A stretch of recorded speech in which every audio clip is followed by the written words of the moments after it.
नवी मुंबईतील एपीएमसी बाजारात लसणाच्या गाड्यांची आवक मोठ्या प्रमाणात घटली असून ही आवक 5 गाड्यांवर आली असून पावसाचा मोठा परिणाम लसूण उत्पादनावर झाल्याने आवक मंदावली। याचा थेट परिणाम लसणाच्या किमतीवर झाला असून काही दिवसापूर्वी 180 रुपयांनी विकला जाणारा लसूण 300 रुपयांवर जाऊन पोहोचला असून पुढील काळात पावसाचे प्रमाण वाढल्यावर दर आणखी वाढणार असल्याचे व्यापारी सांगत आहेत। मध्य प्रदेश, राजस्थान आणि उत्तर प्रदेशवरून येणाऱ्या लसणाची आवक पुढील काळात मंदावेल आणि दर ग्राहकांना परवडणारे नसतील। याच वाढलेल्या दराने खरेदी मंदावली असून याचा परिणाम व्यवसायावर झाला असल्याचेही लसूण व्यापारी सांगत आहेत। काय सांगाल, लसूणची आवक कशी, काय किंमत आहे आणि पावसाचा त्याच्यावर काय परिणाम होईल? आज लसणाची आवक 6 गाडी आहे, म्हणजे 1500 कट्टा आहे।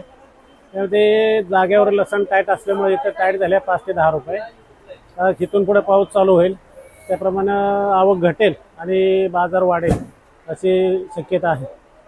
सध्याचे रेट आणि पहिले रेट काय? आता पहिले रेट वरती 180-90 रुपये विकायला, 200, 250 आणि एक नंबर क्वालिटी 300 रुपये विकते।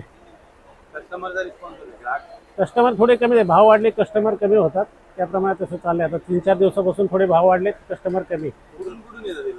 MP, राजस्थान आणि UP या ठिकाणी जास्त लसण येतं, जास्त नाही, महाराष्ट्रामधून लसण येत नाही। Deepak Shinde, Shinde trading company.